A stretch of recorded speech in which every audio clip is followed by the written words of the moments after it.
Hi everyone, I am अभिनंदन from सन्यासी। मैं इस वीडियो में आप लोगों के लिए 64वीं बीपीएससी की जो एग्ज़ाम हुई है, जो भी उसमें मैथ की प्रश्न पूछा गया है, मैं उसको इस वीडियो में हल करेंगे। तो यहाँ पर हम लोग देखते हैं, क्वेश्चन नंबर 21 है। एक कमरा जिसकी लंबाई 12 मीटर, चौड़ाई 9 मीटर एवं ऊंचाई 8 मीटर है में रखे जा सकने वाले खंभे की अधिकतम लंबाई क्या होगी। माने इसमें क्या करना है, अधिकतम लंबाई।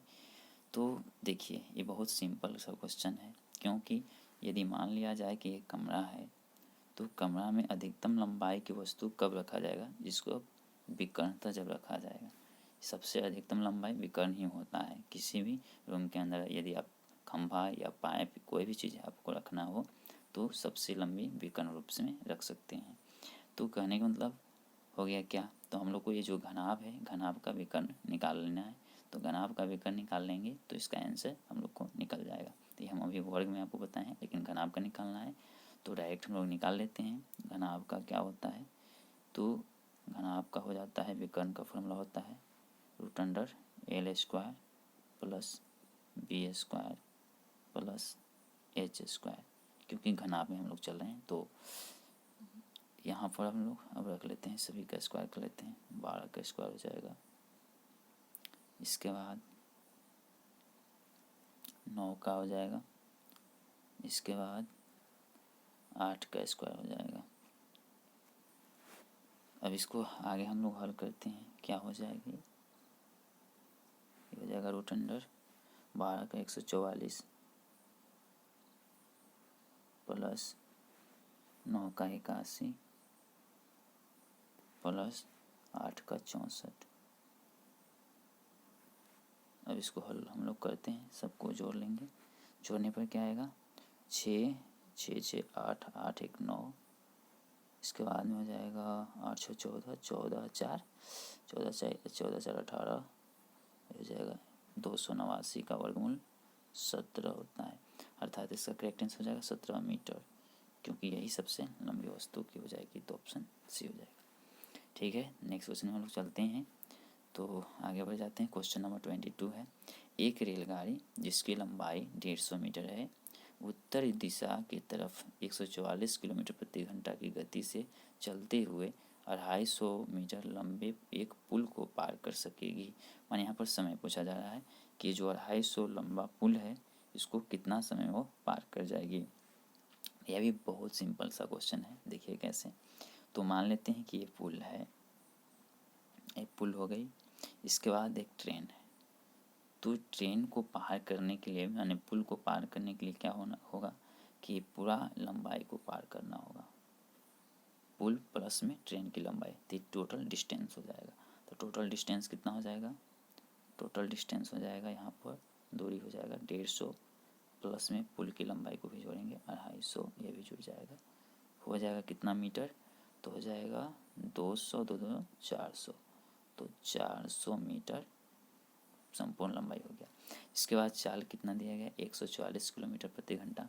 तो यहाँ पर दूरी मीटर में जब दिया गया है तो चाल को भी मीटर प्रति सेकंड में बदल लेंगे। तो चाल कितना है, स्पीड 144 किलोमीटर प्रति घंटा है, तो इसको हम 5/18 से जब गुना कर लेंगे तो ये बदल के हो जाएगा मीटर प्रति सेकेंड में। ओके, अब इसको हम लोग काट लेते हैं इसको। तो 18 8 44 8 बजे 40 हो जाएगा, 8 बजे 40 मीटर प्रति सेकेंड। समय निकालना है तो आराम से निकाल लेंगे, कितना हो जाएगा समय निकालने के लिए। तो T = दूरी बटा चाल, D/S होता है, दूरी बटा चाल। दूरी कितना है 400 बटा में चाल कितना है 40, इसको कट छट कीजिएगा तो 10 आ जाएगा, 10 हो जाएगा, 10 सेकेंड इसका करेक्ट आंसर हो जाएगा। तो 10 सेकेंड आपका करेक्ट आंसर हो जाएगा। तो इसमें ऑप्शन नंबर 4 है, 10 सेकेंड। अब आगे बढ़ते हैं, यह भी बहुत आसान क्वेश्चन था। पुल की लंबाई थोड़ा और भी बढ़ा देते हैं ताकि आपको पता लगे। ये देखिए पुल, यहाँ से यहाँ तक टोटल डिस्टेंस जुड़ जाएगा। ठीक है, ये पुल था। चलिए आगे बढ़ जाते हैं। क्वेश्चन नंबर यहाँ पर 23 है। 23, 1 और 50 के बीच कितनी अभाज्य संख्याएँ आती है। और और 1 और 50 के बीच में अभाज्य संख्या की संख्या पूछा है, कितना अभाज्य संख्या होगा। तो देखिए 1 और 50 को छोड़ करके बीच में जो भी आएगा, 1 को भी छोड़ करके बीच का मतलब होता है कि 1 और 50 को छोड़ देना है, माने इस नंबर को और इस नंबर को दोनों को छोड़ देना है, तो इसके बीच वाला लिखना है। तो बीच वाला कितना से, तो सम अभाज्य संख्या 2 होता है, इसके बाद 3 होता है, 3 के बाद 7, 7 के बाद क्या हो जाएगा, 5 भी होगा, 5 भी होगा, पहले 5 लिख लेते हैं, 5 होता है, 5 के बाद 7 होता है, 7 के बाद 11 होगा, 11 के बाद 13 होगा। जो स्वयं और 1 से कटे उसको अभाज्य संख्या कहते हैं। तो जो स्वयं और 1 से कटता है तो 2, 3, 5, 7, 11, 13, 13 के बाद हो जाएगा 17, 17 के बाद हो जाएगा 19, 19 के बाद हो जाएगा 23, 23 के बाद हो जाएगा 24, 25, 26, 27 नहीं, 28 नहीं, 29, 30, 30, 31 हो जाएगा, 32, 33, 34, 35, 37 हो जाएगा, 37, 38, 39, 40, 41 हो जाएगा, 42, 43, 43 भी हो जाएगा, 43, 44, 45, 46, 47 भी हो जाएगा, 48, 49, 50 नहीं होगा। अब सबको गिन लेते हैं। तो 1, 2, 3, 4, 5, 6, 7, 8, 9, 10, 11, 12, 13, 14, 15। तो टोटली कितना हो जाएगा, 15 ऑप्शन नंबर यहाँ पर बी करेक्ट हो गया। ऐसे भी आप जोड़ सकते हैं। तो आगे बढ़ते हैं हम लोग नेक्स्ट में। यहाँ पर है क्वेश्चन नंबर 24 है, यदि x = -2/3 हो तब 9x² - 3x - 11 बराबर होगा। मैंने यहाँ पर रखना है तो 9 इंटू में x के स्थान पर रखेंगे हम लोग -2/3 का स्क्वायर, ठीक है, यहाँ बाई में है चिन्ह, स्क्वायर तो स्क्वायर, -3 इंटू एक्स का वैल्यू -2/3, इसके बाद -11। अब इसको हम लोग काट छाँट कर लेते हैं, 3 से 3 खत्म हो गया, इसको कर लेंगे, हो जाएगा 9 इंटू में हो जाएगा 4/9, माइनस प्लस हो जाएगा 2, माइनस हो जाएगा 11, इसको 9 से 9 कट जाएगा, कितना हो जाएगा 6 माइनस में 11 -5 यानी -5 हो जाएगा। करेक्ट आंसर सी इसका हो जाएगा। चलिए नेक्स्ट क्वेश्चन चलते हैं हम लोग।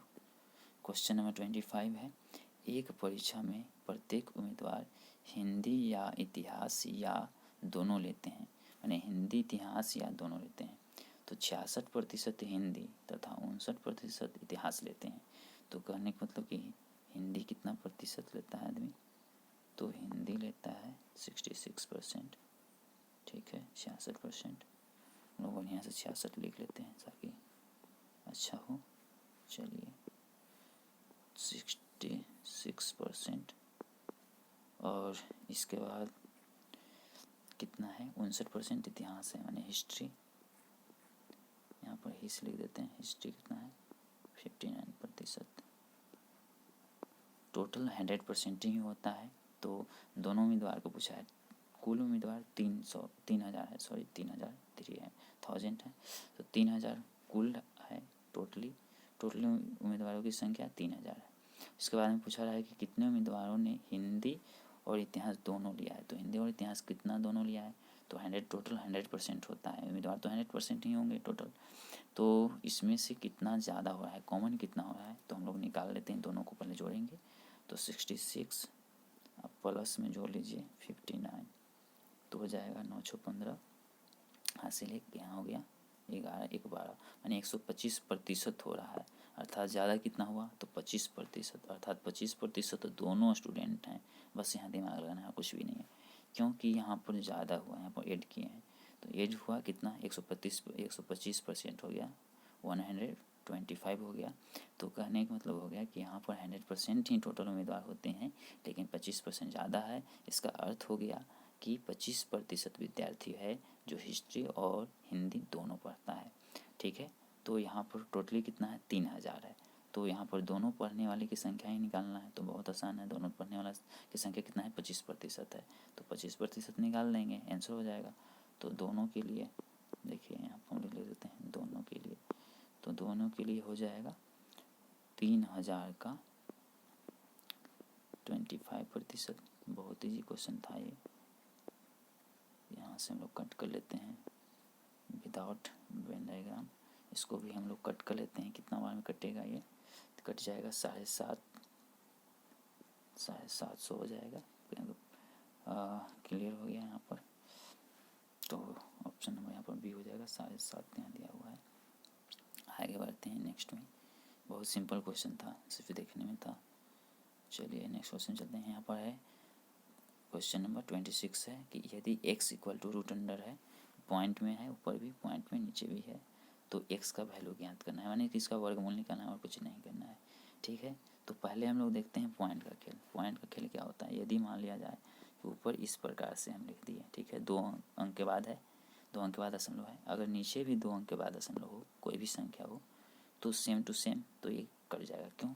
क्योंकि ये इसको हम लोग लिख सकते हैं, ये 7/100 लिख सकते हैं, और इसको भी लिखा जा सकता है 69/100 लिख सकते हैं। तो ये 100 ऊपर चल जाएगा, गुना होकर कट जाएगा। जैसे देखिए 7/100 ये नियम होता है हल करने का।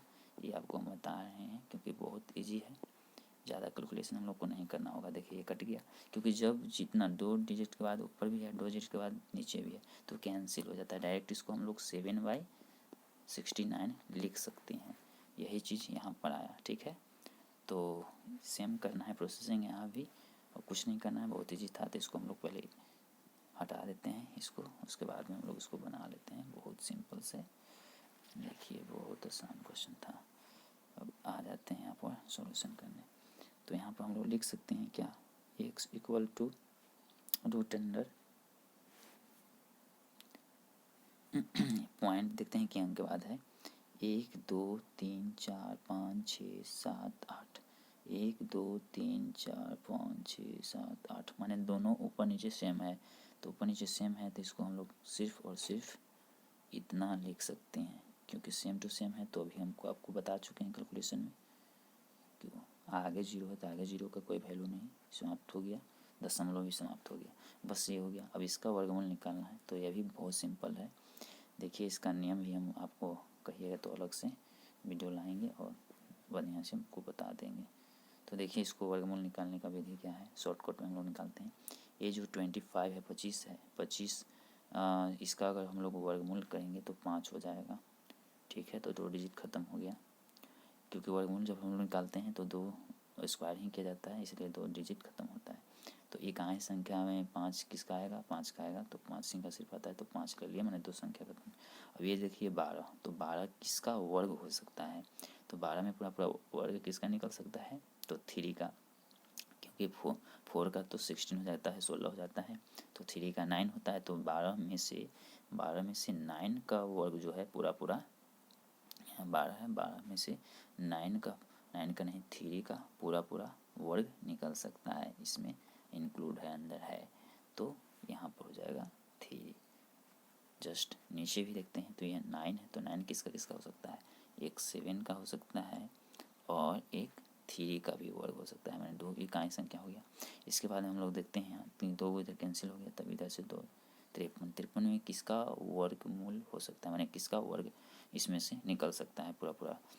तो किसका हो सकता है? 7 का हो जाएगा 49, 49 मैंने 49, और 8 का 64 मैंने ज़्यादा हो जाएगा, तो 7 का मैंने 7 का होगा।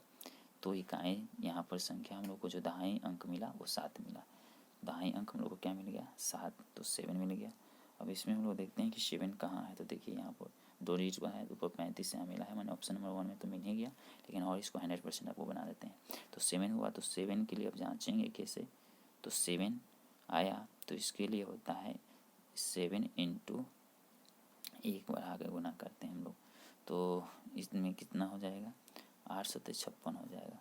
अब यहाँ देखते हैं कि 56 है, 53 है, माने यहाँ से यहाँ ये जो 56 है, 56 से 53 क्या है? छोटा है या बड़ा? तो 56 से 53 छोटा है, तो छोटा संख्या लेंगे। अगर ये 56 के बराबर हो जाता, माने ये 53 है, तो यहाँ भी 53 ही दिया था। ठीक है, जहाँ पर देखिए हम ये चला रहे हैं, यहाँ 53 भी होता ना, तो इसमें बड़ा ही संख्या 7 आ जाता यहाँ पर इकाई पर, लेकिन ये छोटा है तो छोटा ही संख्या आएगा, माने 3 आएगा। ये नियम होता है, इसको कहिएगा तो अलग से हम वीडियो लेकर के आ जाएंगे, कमेंट कीजिएगा, ठीक है। बहुत आसान होता है, घनमूल के लिए भी, वर्गमूल के लिए, सारा चीज़ के लिए।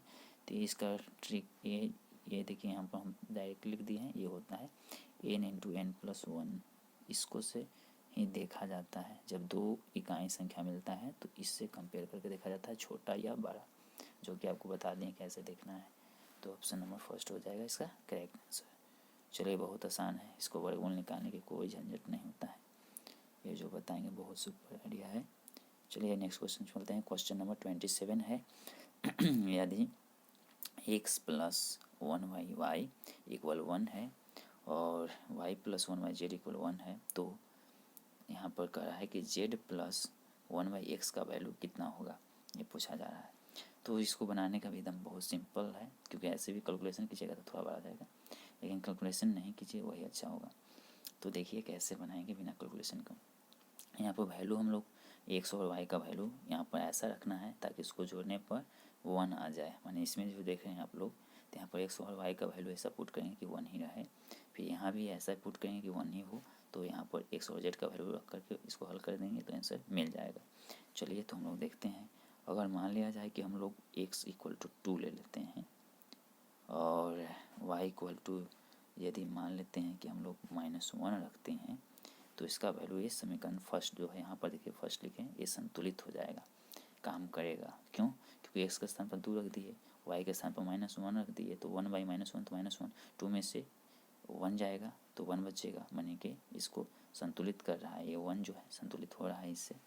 अब 2 में देखिए, तो 2 के लिए तो यहाँ पर z क्या आएगा, यहाँ पर देखिए हम यहाँ 2 लिख देते हैं। 2 में हम देखें हम लोग, तो 2 में देखने के लिए क्या करेंगे, इसको भी घेर देते हैं बढ़िया से। ये था इसके लिए जो कि हम लोग देखें।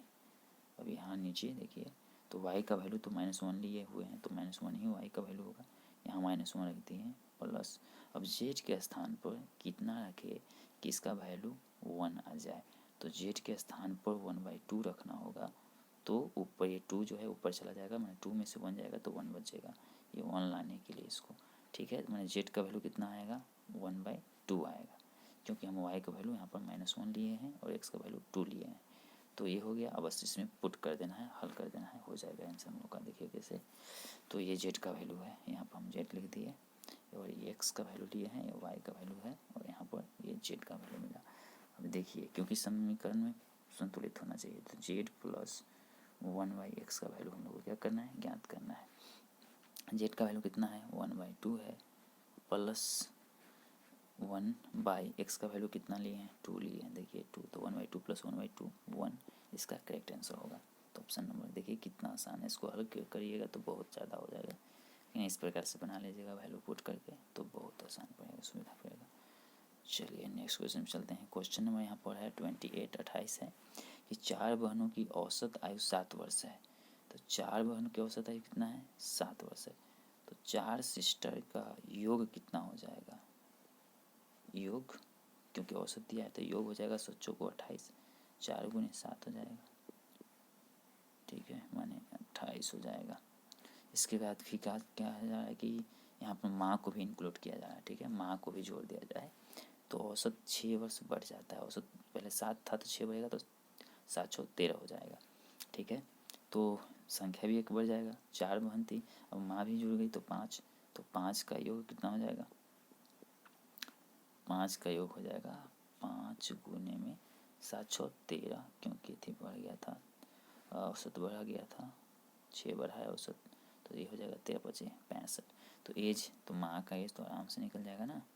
जब माँ का एज निकालना है तो इसको घटा लेंगे, मैंने 65 में से हटाएंगे 28, कितना आएगा, 15 में से 8 गया 7, और 5 में से गया 3 माने 37, ठीक है ना। तो ये हो जाएगा option number C correct answer. चलिए नेक्स्ट में चलते हैं। क्वेश्चन नंबर है 29 यहाँ पर दिया गया है कि 3 की पावर x प्लस 8, ठीक है, इक्वल टू 27 के पावर 2x प्लस 1। तो यहाँ पर हम लोग को सॉल्यूशन करना है। सॉल्यूशन करने के लिए क्या करेंगे, तो समघातता सिद्धांत पर जैसे आधार को सेम कर देंगे तो घात भी बराबर हो जाएगा, तो आधार को बराबर इक्वल कर देंगे तो घात भी बराबर हो जाएगा। बस इसको इसी प्रकार से करना है, 3 की power x plus 8 equal to यहाँ पर कर देंगे 3 के पावर 3 कर देंगे तो 27 हो जाएगा। 2x प्लस कितना 1, 3 के पावर x प्लस 8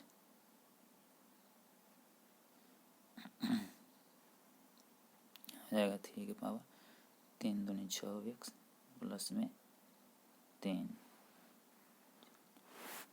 इसके बाद में फिर इसको हम लोग हल कर लेते हैं। मैंने आधार यहाँ पर देखिए 3 3 सेम हो गया तो घात बराबर हो जाएगा, सेम हो जाएगा।